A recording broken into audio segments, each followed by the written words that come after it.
Charles Kropke, welcome to Yachting USA. Thank you, Rick. It's nice being here and speaking with you, and I'm glad to be on Yachting USA. Oh, this is going to be a fun conversation. So we're sitting in the new Las Olas Marina today. A legend, this is an iconic marina facility that's just undergone a major renovation. Many thanks to Suntex Marinas for hosting us today. It's a privilege and a pleasure to be here. But we're talking about you today, the Windjammer Way. You are bringing back an iconic brand in what people think of as barefoot cruising, the large, tall ship, square rig ships of yesteryear, so to speak. That's ambitious. Yeah, I mean, it is ambitious. I fell in love with Windjammer through the back of National Geographic. They used to have the little ads back there. I remember that. Sail away and had a little bit of pirate theme to it. It was the oldest and the first cruise line in Miami. It started in 1947. Right after the war. Ran all the way to 2008. It should have continued on, but there was issues within the family that run the company. And it went away, and thousands of people have mourned its loss. So it's time to bring it back. Fantastic. What got you interested? I mean, you talk about seeing it in the back of National Geographic and as a kid growing up in the whole barefoot cruise mindset. But you yourself, at some point in time had an epiphany saying, I think I can be the guy to help bring this back to life. Yeah, I've always loved the ships, and I watched them as a kid from the shores of the Chesapeake Bay with the skipjacks, coming up the bay. Yeah. But I actually own a company called Dragonfly Expeditions, which is a 34-year-old expeditionary tour company of Florida and the Caribbean. Okay. So I certainly know the way to put together an exciting, tail-based trip, getting people into the excitement of the adventure. And basically, Windjammer is my company at sea. It's exploring. The ships are smaller, so we can set into ports that the big ships can't even get close to. Right. We can little havens and places that don't get visited, and the adventurer in me just loves that. So I can relate to that. You and I were speaking a couple weeks ago, and I had mentioned to you that, first of all, full disclosure, I'm not big on cruises.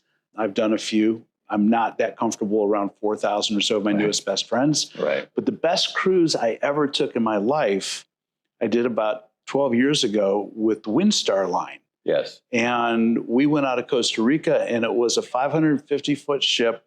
I think it was 5 masts, steel hull. Yes. There was 75 crew and 140 passengers. And wow, what an experience that was. Because first of all, I remember vividly the first 36 hours we went out in the Pacific under sail. And for me, to be under sail on the ocean, I ignored that little warning that says no passengers beyond this point. We went out onto the bowsprit in the middle of the night under the stars. Spectacular, just spectacular. And you can't do that. No, it's a typical ship. It's an experience that has long been lost. Where the ships today are so many stories off the sea.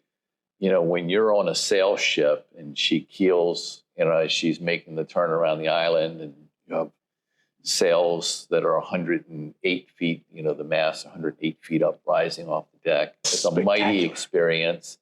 And I think that we have lost sort of like the sense of adventure that we once had, the sense of going out and finding unexplored places. There's not a dearth of those. Those exist. These places exist, but there's hardly any way to get to them anymore. And that's what I'm trying to revive.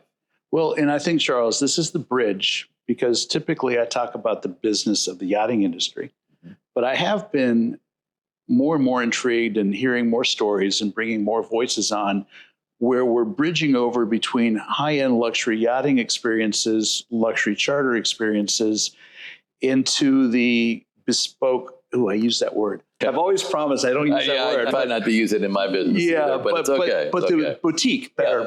Boutique, smaller, more tailored cruise experience. And so you get that, for instance, you see the Ritz-Carlton collection, good example. They're building ships specifically for that purpose. And Four Seasons is Four following Seasons, suit. So you have you have that experience, which is a significant step up from your typical cruise line experience, but you're still on that ship. You're going where that ship's going to go. You've got very little autonomy over where you can and can't stop and what you can and can't do. And then you go into luxury yacht charter, where you set the itinerary working with your charter broker and your charter manager. And while you're on charter, you've got the captain's ear. And if something intrigues you or you want to stay a little bit longer or leave a little sooner, usually those arrangements can be made. Yeah, the thing is, Rick, that we actually, our first ship, the Mandalay, was a yacht. It was a personal private yacht. It was commissioned in 1923 by E.F. Hutton for his wife, Marjorie Merriweather Post. So I like to joke, I'm in Palm Beach. I'm like, well, Trump may have gotten her house, her winter home, but I got her yacht. You got her yacht. I love it. But yeah, she was a yacht, and she was a luxury yacht, and now she's a cruise ship. And how big is she again? 245 foot long. So it's not small, but it's about 64 passengers and 30 crew. So just under 100 people on a ship. And that's, I think the largest ship that we're going to employ, regardless of how big the ships are, or the largest capacity would be 150 people. I don't really want to go north of that. I think that's probably a sweet spot you're looking at. So people, if they say, well, where's the pool? I'm like, well, you just jump off the side of the ship. That's the pool. The ocean is, and you're close to the water. But there is that tactile, that experiential, bare feet against the teak deck. People pull the bedding up from their cabins and they sleep under the stars. It's something that, and it becomes a very emotional experience for people. I mean, it's been so many stories about an epiphany or a realization or romance, as it may. We've been responsible for a lot of meetings and marriages. Babies. Eventually that too, I love that. Going back to, again, my own sailing experience, and I grew up sailing, but on that trip, when you got off the boat after, I think it was a 10-day charter, you recognize every passenger visually. I mean, you've seen each other at meals around the island or wherever the excursions were. Friends. And I would say of the 140 passengers, at least 40 or 50 of them I knew by name. Right. And probably a half a dozen to maybe a little more than that, you became friends with. You shared phone numbers and email addresses and promises to get back together and do this again kind of thing. Right. It's a very unique experience that doesn't happen on the bigger boats. It doesn't. And I had the opportunity to build that kind of community. I partnered with Margaritaville. I created Margaritaville Adventures and Margaritaville Travel. And we had that same kind of thing where intense friendships and intense relationships developed from people that were on the trip together.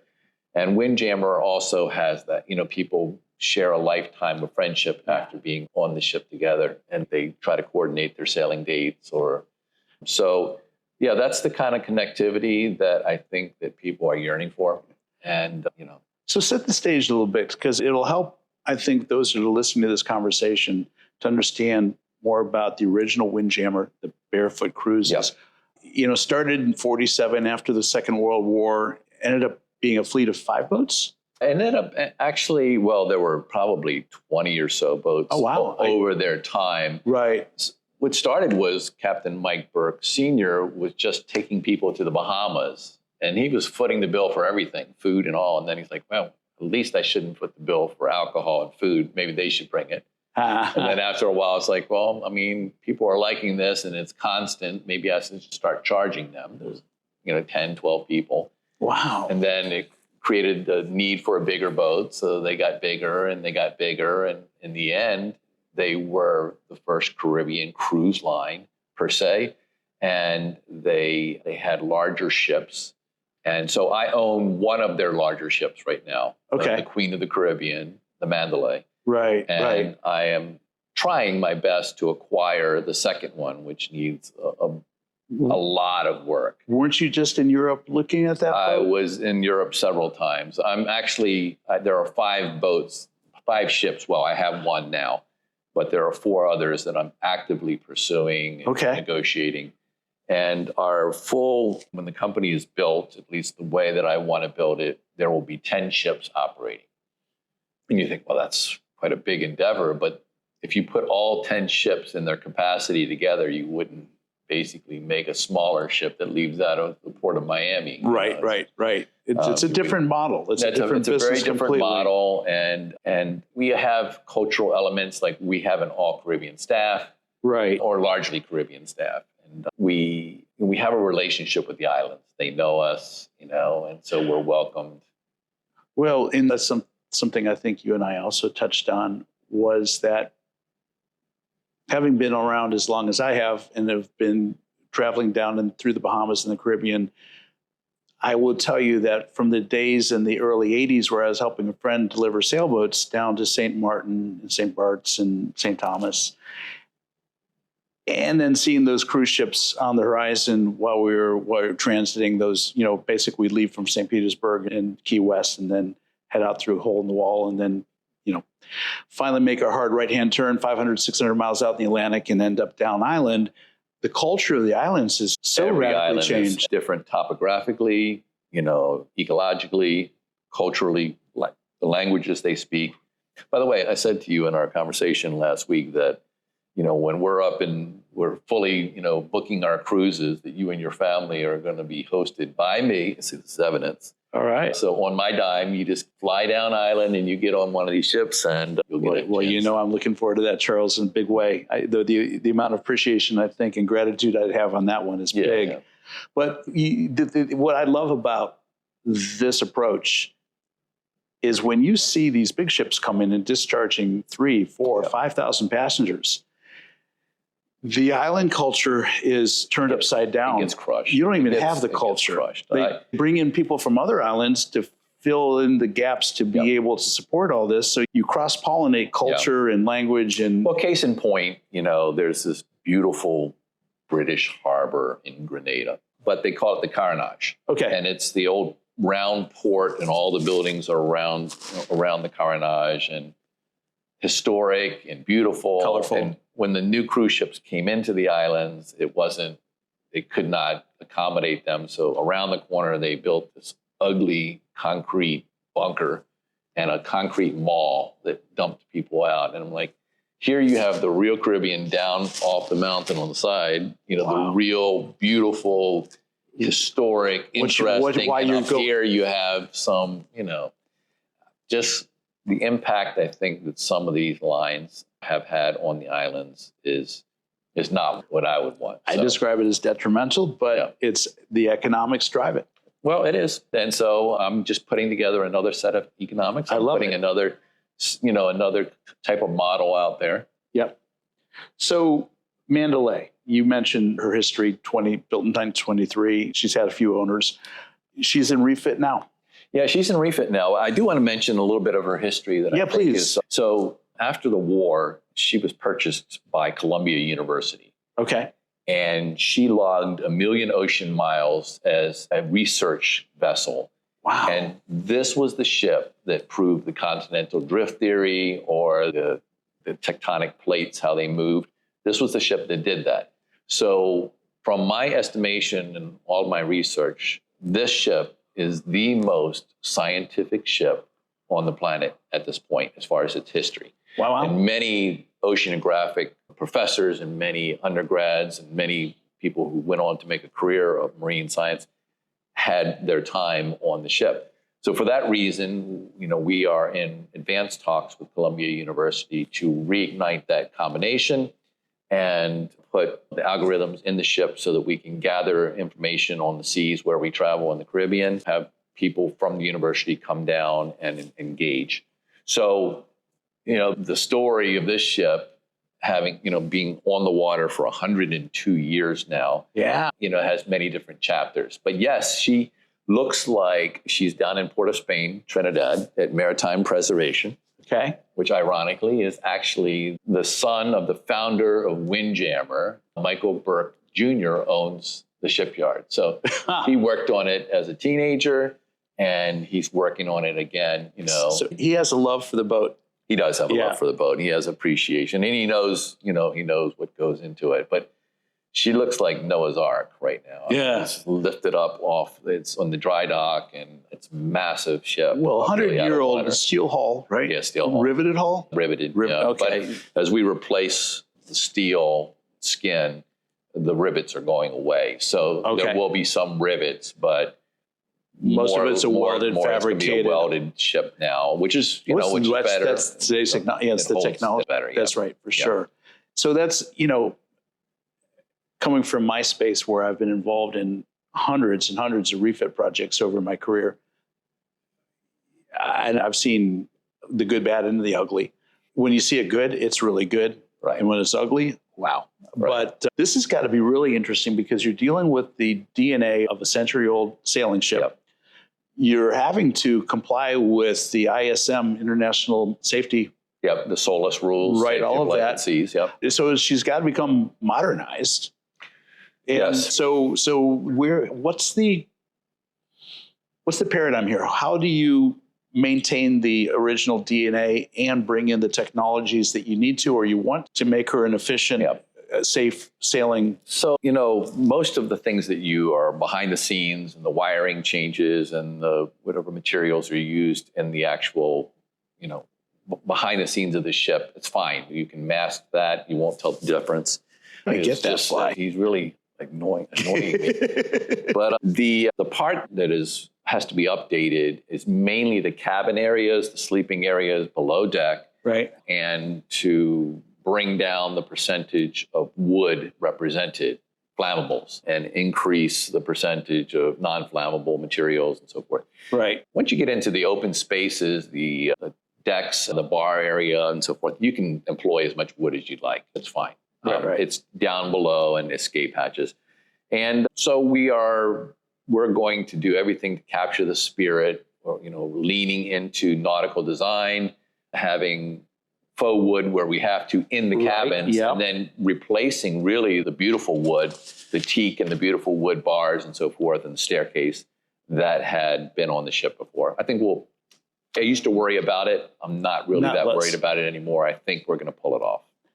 How about the engineering side of it? Are you going to maintain the way the sails were originally flown, or are you going to be big question? So automating some of that? We're not going to automate. You're going to still have to pull those sails up, but we have a schooner configuration. So you had mentioned like the square sail. Right. That's a barkentine or or what they call them, square sail. Right. We have a schooner configuration with a triangular sail, and that's pretty much the entire ship for this ship. We are debating about the use of aluminum for decks and for the masts. Yeah. And that would kind of change the weight differential on the ship and how you measure and how you weigh it and how you ballast it. Going from steel decks to aluminum decks. And the steel is very heavy. Oh, yeah. But, aluminum lasts very long, and if it's properly installed, it'll get you a lot further and it'll decrease the weight. I mean, Land Rover kind of made its reputation for vehicles that lasted for decades because there was an aluminum body. Right. My F-150 is all aluminum body. That's right. So. And if you look at yacht construction today, particularly when you're above 50 meters, 500 gross tons into up to 3,000, 4,000, 5,000 gross ton boats, steel hulls, aluminum superstructures are really common. That is the way it's typically done. Putting the weight where you need it, you're eliminating the weight where you don't. Right. And, when you have a sailing ship, the aluminum rigging, spars and everything, that makes sense to me. It's much better. And I mean, this ship there were lots of faults. I don't even know at which level to lay it down over the decades, but they poured concrete like mad into the hull of this ship, and we've had to chip it all out. Geez. I mean, the amount of concrete that came out of that ship, and she sat too low on the water line for decades. Okay. It should have never had that kind of weight issue, and we're going to correct that. So as it is, she's going to be a better sailing ship when we're back on the water than she was for the past 4 decades. Wow. I mean, that's a significant change. But yeah, we are thinking through every element of it, and some surprises. We are going to keep the original engine. It's a solid engine. Why not? We think it's a locomotive engine. It's a 1945 General Motors Beauty. Diesel. And, yeah. And Wow. I think we're going to keep it. I think it runs just fine. It's old, reliable, and beautiful. Right. So, And you would typically use that engine just to come in and out of port more often than not, I would think. getting places quick when the wind is not cooperating, So, Oh, now you're giving it away. Sailing ships, the wind's free. And that's true. right. But no, that makes a lot of sense. And there again, you've got that historical piece of it. Yep. Would you have any of those engineering spaces open for guests to be able to see what the DNA Oh yeah, of this? one of the regular things on Mandalay through the old Windjammer and certainly with us was an engine tour, Right. and we're going to carry that out. I mean, because they used to say that you could eat food off the floor. The engine was kept so clean. Well, that's the standard that I want. Good. So we're going to return to that. Well, and as you know, a steel hull vessel, you need to keep those bilges clean and dry. That's how you keep that, For sure. the corrosion under control and, For sure. all of that. So we have a slogan, based on the dereliction of the previous ships, that under the Windjammer Way, the ship comes first. So, I mean, if we don't take care of the machine, right. then we can't expect it to work and make money for us. And how many crew are you going to carry on the boat? So I think the number on Mandalay is 31 or 2. Okay. So every ship has a different, I'm looking at a ship right now in Greece that will carry 22. And then the Polynesia, which was a big ship, it's a 4-masted schooner. Wow. That was the other Windjammer ship I'm trying to acquire. Okay. Needs a full restoration, top to bottom. But it would probably have over 30 crew. And crew accommodations, we're moving away from the way they were a century ago with hammocks strung up, but you'll actually have cabins and Close enough. berths. And Close enough. They're maybe not hammocks, but, bunk beds, but, Right. Well built. But yeah. Yeah. That's always part of the conversation is, when you look at how the vessels are operated and how crew is so essential to the, not just safe operation of the vessel, but also the guest's experience. Yeah. You need to make sure that they have a safe, comfortable place. We're going to have a happy crew. We've had a history. The company had a history of happy crews. Good. They kind of spilled over, and the people knew that the crew loved their job. And we have no shortage of applicants, of people who want to get on board. So paint the picture. You've booked a cruise on the Windjammer Way, and you're going to show up in some port.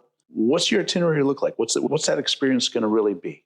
So the Windjammer Way and Windjammer as a culture does not have a set itinerary. Really? It's not like you're in this island port at this date and then you'll be in this island port. No, the captain has a great amount of leeway to decide based on weather, based on how much fun they're having, based on what he knows is going on or she knows is going on. The ship will kind of make its own itinerary as long as it covers the territory that we say we're going to explore.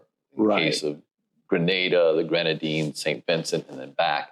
As long as they can accomplish that, the captain kind of decides whether we sail, we stay, we spend another day here, we spend no day there. Wow. So think about that. This is way different than your typical very cruise different. experience. It's almost like a bareboat, but it's it is a cruise ship. Right. It's just hybrid. Yeah, it's a hybrid. It's a hybrid. It's a hybrid. It's a hybrid, and there's a big need for it. There's a lot of people that the market demands, and that's partly what's driving the Ritz-Carlton, the Four Seasons. They see the demand for smaller cruise experiences in the American public, almost like a reaction to the very large cruises, and they have a demand for that. And we're meeting that demand, and we're still actually fundraising. So we're still gathering the steam to create this company. We're looking for a few people, but we've had very good success, and the ship restoration is well underway. And so you mentioned something regarding Mandalay's previous life as one of the most productive and prolific science collecting platforms. Yes. Are you familiar with the International Seakeeper Society? Very much so. Okay. Yeah. The head of the International Seakeepers Association, Michael Moore, yes, has accepted our invitation to sit on our board of directors. passengers. Bravo. So, Good job, Mike. He's the very best maritime attorney in the world, and he's got stories like, Trust me, he's a dear friend of mine and a mentor of mine, and one of my first guests on this show, actually. He's been very good to us. No, he's a very generous man. He's got a lot of insights, and I've been a long supporter of the International Seakeeper Society and have actually had some of their scientists out on my little boat to do work here locally. And it's gratifying to be able to do it. But the programs they have where when they partner with companies such as yours makes so much sense, because if you know where you're going, if there's some scientists associated with X, Y, or Z university that needs to get someplace to do a specific set of research or experiments or whatever that looks like, combining those two is magical. Yes. Because that's the most difficult part for so many of these professionals to have access to the ocean. And you have access to the ocean. We definitely have the access to the ocean. We have the means to scoop up and take samples. There's also something else I like about it. These young grad students, these young people that are just starting to make their life. I love the DNA of injecting that age level onto the ship. I like the fact that they are, I read the stories of the young people that served under Columbia University, and this was the heyday, their college career. They were out exploring the world. That kind of energy is infected, and we want that to be on our ships. We want to have these young researchers on our ships and, figuring out how to tackle the next problems that the Caribbean has. I love it. Well, I think, Charles, what you've done here is you've basically combined some amazing historical DNA with an incredible ship to begin with and a vision that few people have, but it's necessary if you're going to accomplish what you're going to accomplish. Yeah, Rick, I like to say it's a very finite. What I'm trying to do is very finite. I'm towing a line. I'm trying to basically be between these worlds of commercial enterprise, but adventurous, and the culture that Windjammer perfected in 64 years of operation. Think about that. That is what I get to rely on and that's what I keep referring back to. I keep calling in the people to tell us, how do we do that? How do we capture that? And we have to update some things, but they got it right. And they understand the American psyche. They really developed a program that appealed directly to, the way that Americans think. And I love it. Well, I tell you what, Charles, I can't wait to have Mandalay on the water and to get that first experience out there and scale it. Yep. Well, she has a long wooden top deck. And I understand that your son's a skateboarder. He is a skateboarder. So he can take a run and maybe he can get like 80 feet or so before he has to make a turn. Ride those rails and hopefully not lose his board. Not the top rails, but maybe the deck. Yeah. Before he loses that board into the ocean. That would be, we don't want to do that. Well, then we can do some salvage diving. But no, I'm looking forward to having you down there on the ship. I think that, Well, we'll do a follow-up conversation on the ship and bring it to everybody that likes to follow our show, really what the Windjammer Way is. And, that would be an incredible opportunity to, scale the experience tangibly. And I think that's it. It's a beautiful thing. I think you would really capture it. Oh, you think? I think I'd have a great time. You would have. Yeah. You just have to watch out because I will be that guy sneaking up into the bowsprit in the middle of the night to get under those stars and listen to that ocean passing underneath me and just being there in that moment. We play Amazing Grace when the sails go up. When we first Amazing Grace as the sails rise as we leave the harbor, and as the sails come down at the end, it's Amazing Grace, and it's a very emotional experience. People are longing for it. People want it back.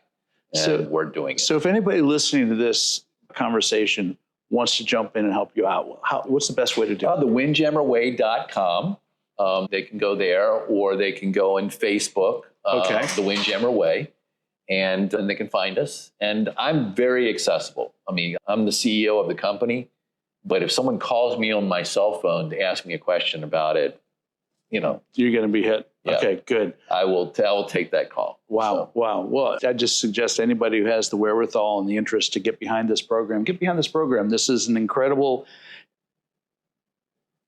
opportunity to bring this historical experience back to life and let the next generation get on the ocean under sail and really understand what it is to be on the ocean we under sail. accomplished a great event just recently that we're super proud of. U.S. Sailing, the Olympic sailing arm of the United States, are full partners with us. So we are full partners with U.S. Sailing.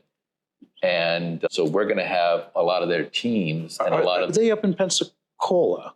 I think that they are based in California. California, okay. But it's U.S. Sailing, and so we're going to have the Olympic teams of all different makeups on our ships. Oh, sweet. Having events and so forth. So wow. Yeah. Wow. Well, you're going to be an exciting organization to pay attention to here. And I'm thrilled to have you on our show today. Thank you so much, Rick. Charles, thank you so much. Yachting USA is definitely USA, right? Is looked at all of the different people that have been on, and it is definitely a who's who of this industry. I tell people I have tons of gratitude that I have so many friends and have been able to bring so many cool voices to the table, not yours included.